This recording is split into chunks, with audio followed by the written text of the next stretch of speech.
Are you looking for a fun way to win up to 25 times your money this football and basketball season? Test your skills on Prize Picks, the most exciting way to play daily fantasy sports. Just select two or more players, pick more or less on their projections for a wide variety of stats, and place your entry. It's as easy as that. If you have the skills, you can turn $10 into $250 with just a few taps. Easy gameplay, quick withdrawals, and injury insurance on your picks are what makes Prize Picks the #1 daily fantasy sports app. Ready to test your skills? Join the PrizePicks community of more than 7 million players who have already signed up. Right now, PrizePicks will match your first deposit up to $100. Just visit prizepicks.com/BlueWire and use code BlueWire. That's code BlueWire at prizepicks.com/BlueWire for a first deposit match of up to $100. PrizePicks, daily fantasy sports made easy.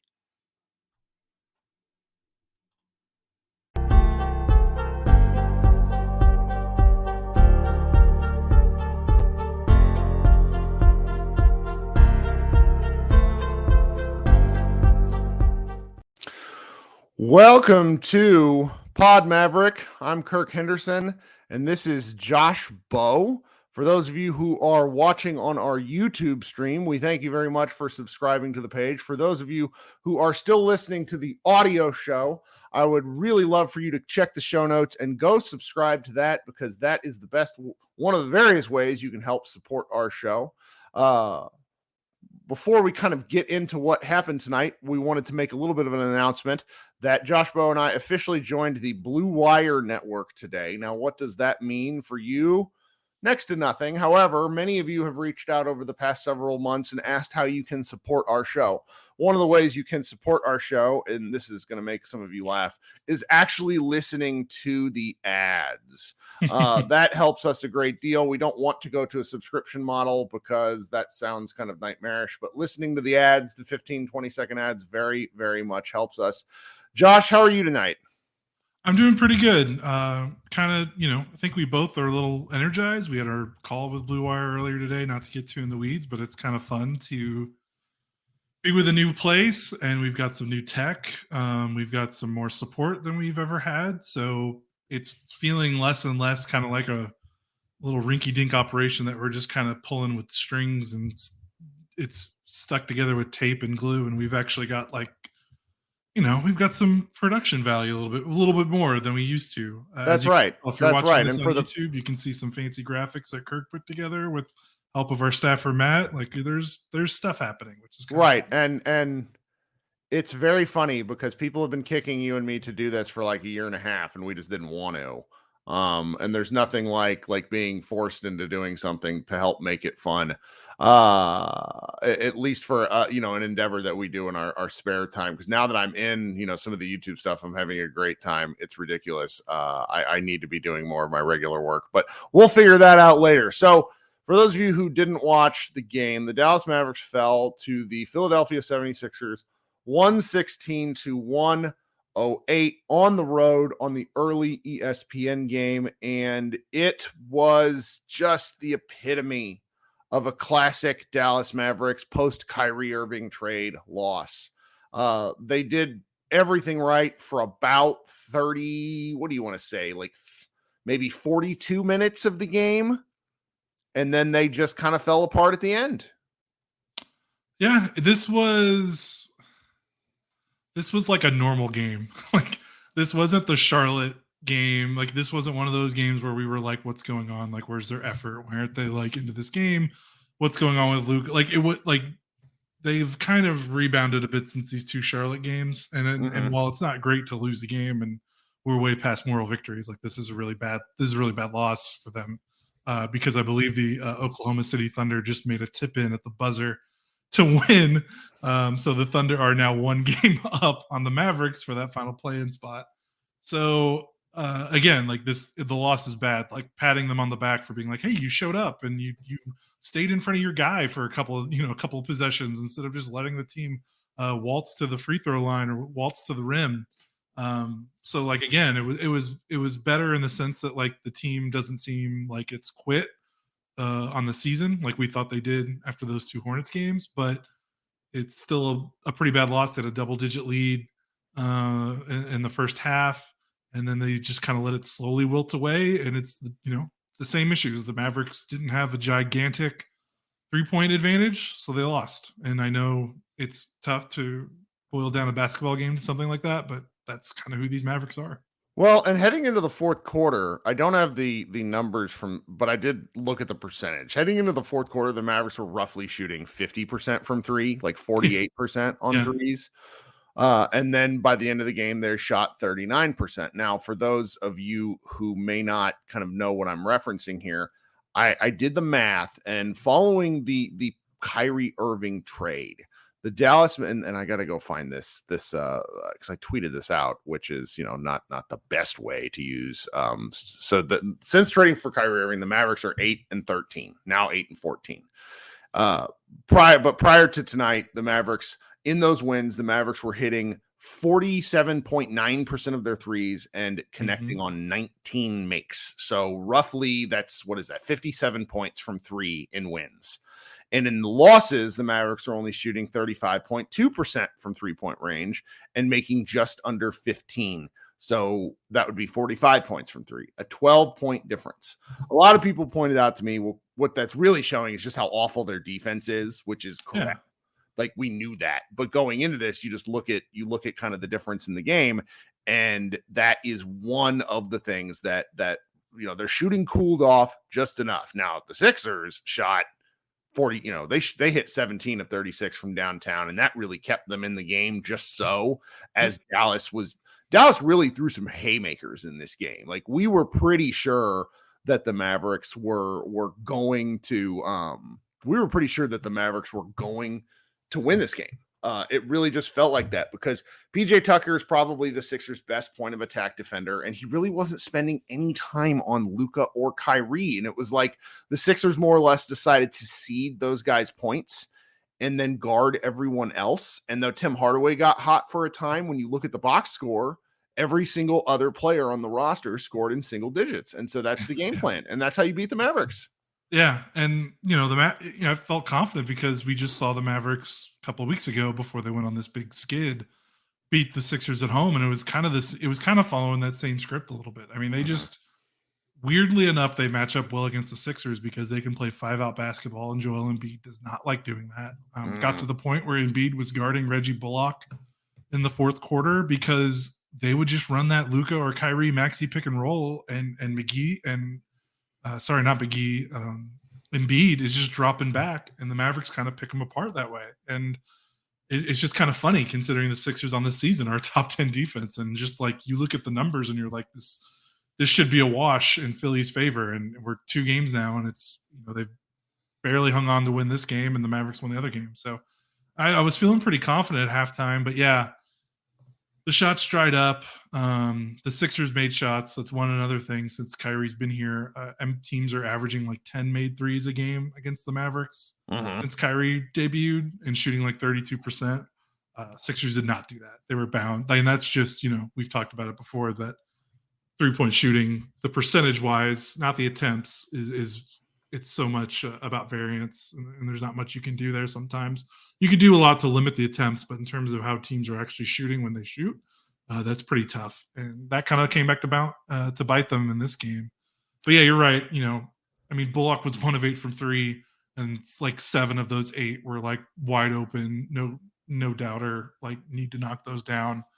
Maxey was 1 of 4, and that's and those guys only shoot open threes, right? So those guys combined to shoot 2 of 12 from 3 in an 8-point game. Like, that's kind of it. It's pretty nuts. Yeah. Well, and I wanted to give, so for people who are watching on video, I wanted to show sort of a visualization of the Mavericks and how they controlled most of this game.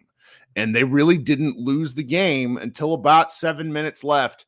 And then they could do nothing to get back on top. And one of the things that was pointed out to me by a friend is that the Mavs closing lineup once again had problems. And I went back and forth with our friend Nick Angstadt, who said, this just looks like these guys don't have any chemistry. And I responded to him and said, well, 4 of the 5 guys on the floor played on last year's team. So I don't really know what you mean by that. And he responded back with, well, people can lose chemistry. Have you heard of a divorce? And I thought that was actually not the worst description, because right. I get where he's coming from in terms of the fact these guys just don't look like they have it, and they look like they know it. And when the shots go away, there's just such a visual, like the Sixers weren't rebounding. The Mavs had numerous second chance opportunities tonight. Mhm. It was really something to just see what the Mavericks, them slowly collapse. I mean, you go through like the baseline stats in terms of what's been killing them. They split points in the paint with the Sixers. When's the last time that happened? Right. And against a team with Joel Embiid, and they split points in the paint. Well, the Joel Embiid is almost a side conversation. They only got beat on the boards by 3. They got crushed in second chance points. Like that's more or less where the game was lost, 8-25. But fast break points, the margins where they've been getting the crap kicked out of them, they actually did okay. And it's just it's really surprising with how long they had held on. But I'm just to the point right now where I don't know what's best for this team. I mean, we've kind of talked about how if they were to, like, tanking's not correct. Like, the Mavericks are never going to tank unless they're actually shutting Luka and Kyrie down. That's tanking. The Mavericks realistically, strategically, like, losing wouldn't be the worst thing for them. We've talked about that, is what I'm getting at. And you watch this tonight, it's like, this is why we're kind of bringing that up, because they just don't have the juice. It's very same stuff, different day. You know what I mean? We're driven by the search for better. But when it comes to hiring, the best way to search for a candidate isn't to search at all. Don't search, match with Indeed. If you need to hire, you need Indeed. Indeed is your matching and hiring platform with over 350 million global monthly visitors, according to Indeed data, and a matching engine that helps you find quality candidates fast. Ditch the busy work. Use Indeed for scheduling, screening, and messaging so you can connect with candidates faster. And Indeed doesn't just help you hire faster. 93% of employers agree Indeed delivers the highest quality matches compared to other job sites, according to a recent Indeed survey. One of the things I love about Indeed is it makes hiring all in one place so easy and streamlined so I can spend more time on the rest of my business. Leveraging over 140 million qualifications and preferences every day, Indeed's matching engine is constantly learning from your preferences. So the more you use Indeed, the better it gets. Join more than 3.5 million businesses worldwide that use Indeed to hire great talent fast. And listeners of this show will get a $75 sponsored job credit to get your jobs more visibility at Indeed.com/BlueWire. Just go to Indeed.com/BlueWire right now and support our show by saying you heard about Indeed on this podcast. Indeed.com/BlueWire. Terms and conditions apply. Need to hire? You need Indeed. Yeah, and again, we say all that, and they're one game back of 10th, and they're, they're within 2 games of the loss column of 8th, and it's like, so that's why it's hard. You can't shut it. You can't shut guys down. Like, they're just not going to. Like, they're not gonna with that. Like, you just can't. Like, I mean, getting past like the morality aspect of it. Like, Mark Cuban's not going to pass up a chance to get playoff at least 2 games of playoff revenue. Like, that's not how the business works. Yeah. It's the catch-22 to where if you don't make the playoffs, Luka's upset. If you do make the playoffs and lose in the first round or lose in the play-in, then you potentially are out of an asset, which Luka will also be upset. Like, it's very, it's damned if you do, damned if you don't. And that's what's disappointing. Now, I know I'm kind of all over the place tonight because, one, we're playing with some new tech and I'm having fun with things, looking around. But the second thing is 18 free throws for the Mavs compared to 30 for the Sixers was another thing which divided the game. Luka Doncic really kept his mouth shut the whole game. He did a lot of stare downs, but he didn't really, avidly do the demonstrative bitching thing. He got back on defense and he played. And do you know how many free throws he had tonight, Josh? He had 2. He had 2. I feel like that's kind of a, I'm trying to think how to phrase this. He's at once making his point as to why he chirps all the time, but it's also, to me, feels like 4 seasons worth of like, hey, this is, too bad, bub. You're not going to get calls. I don't know. What did you think about the way the game was called tonight? Yeah, I mean, I hate to talk about reffing, and we're both guys that don't like to talk about reffing. And I think it's pretty unanimous. Like, this isn't just like a Mavericks thing. Like, no, I mean, no fan base is ever happy with NBA officiating, but this is a point where, like, me and you have been doing this long enough, and we've been watching long enough. I can't remember just a general consensus of like everyone is fed up. Like every fan base, like media members, people watching the games. It feels like the officiating is just taking a nosedive. And I think it's because the way the game is called now, and the way that free throws can be, guys can just get like 10 free throws a game. Like there's more free throws being shot than ever before. So naturally, when you have a night where the whistle doesn't get blown that much, you're going to be like, well, wait, what? Like these guys, these superstars are averaging 10 free throws a night.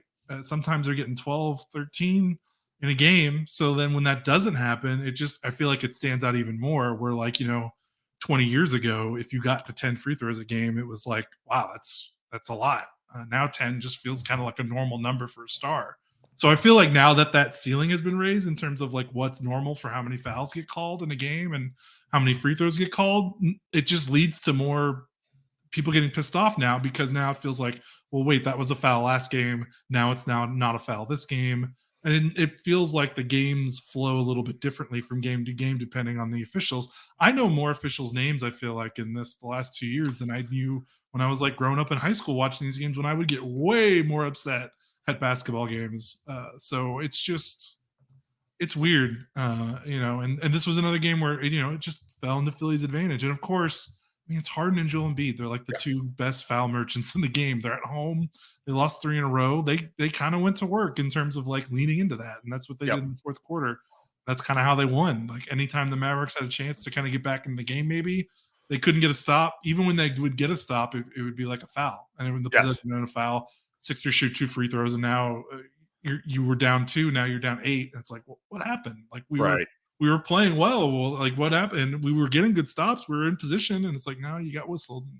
That's not necessarily all in the Mavericks, but I mean, also the Mavericks are a team that foul a lot. So they are, and they're a team that fouls a lot because they don't necessarily have the bigs that can defend. Now, I will say, I feel that the Mavericks bigs did a reasonable job on Joel Embiid tonight. He played 33 minutes, had 25 points, had 9 boards. So what qualifies as reasonable? Well, considering this guy's pretty capable of getting to the line like 15 times a game, and really can score from all over the place when he chooses to. I thought their funky zone defense, Maxi Kleber also did a pretty good job.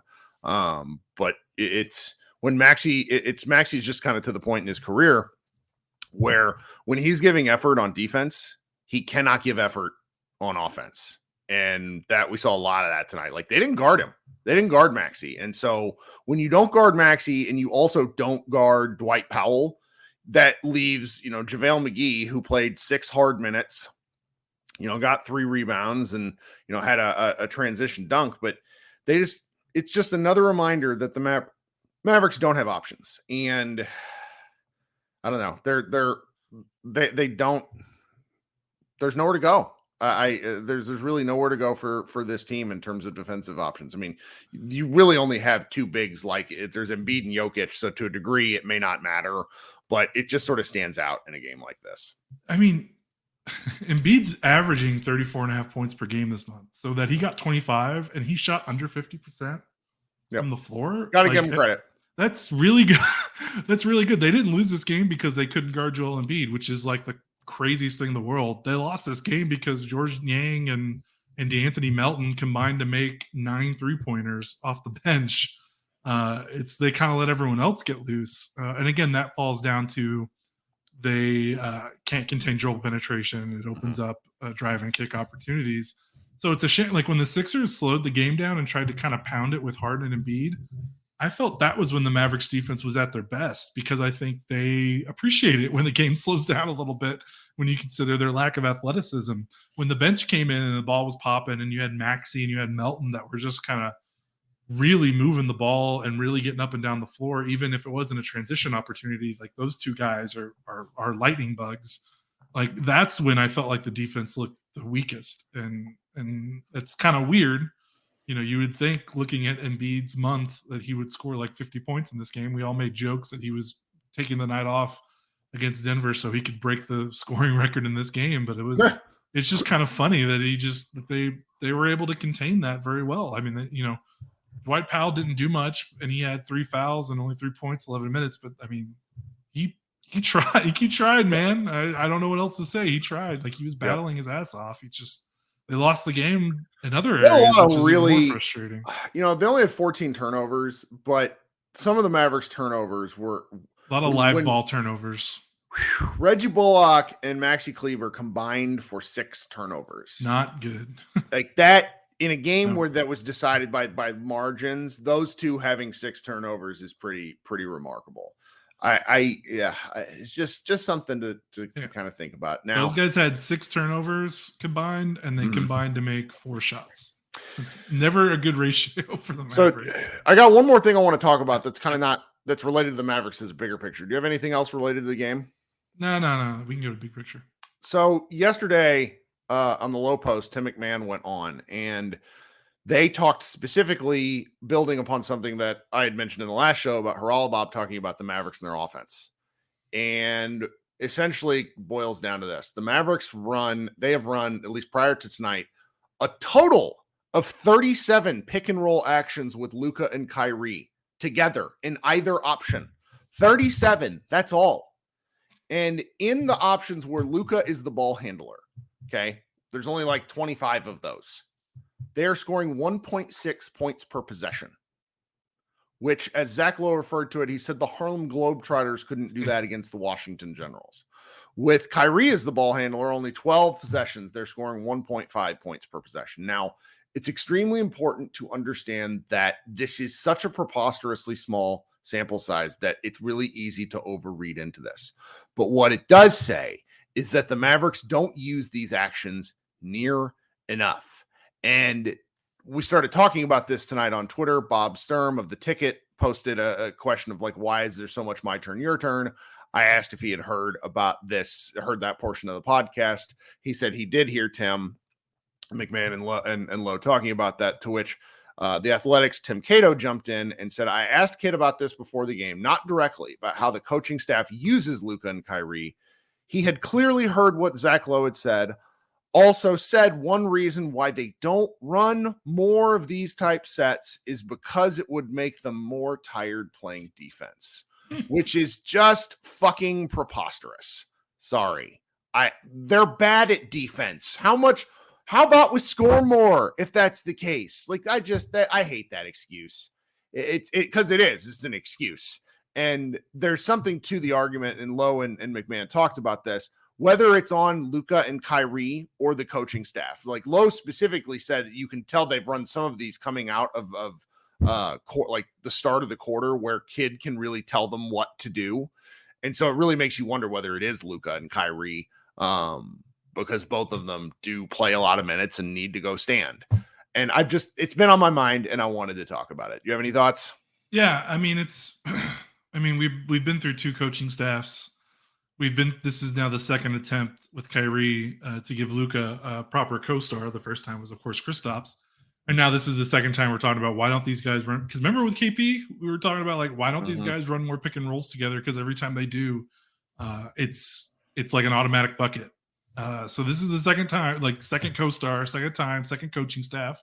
And we're having the same questions. And that leads me to believe that, Luka likes to play the way they're playing. And no one has been able to push him out of that comfort zone. Rick wasn't able to do it. KP certainly wasn't able to do it.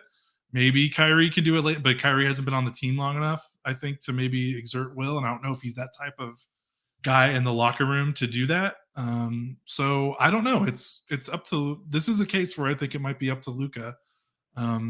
Obviously the coaching staff you wish would be better about it, but like I've given up on the coaching staff. Yeah. It makes me think that's gone. Like, they're not going to change it. Like they're not going to make a big impact with what we've seen from this team. But yeah, I mean, they need to do it more, but I don't know.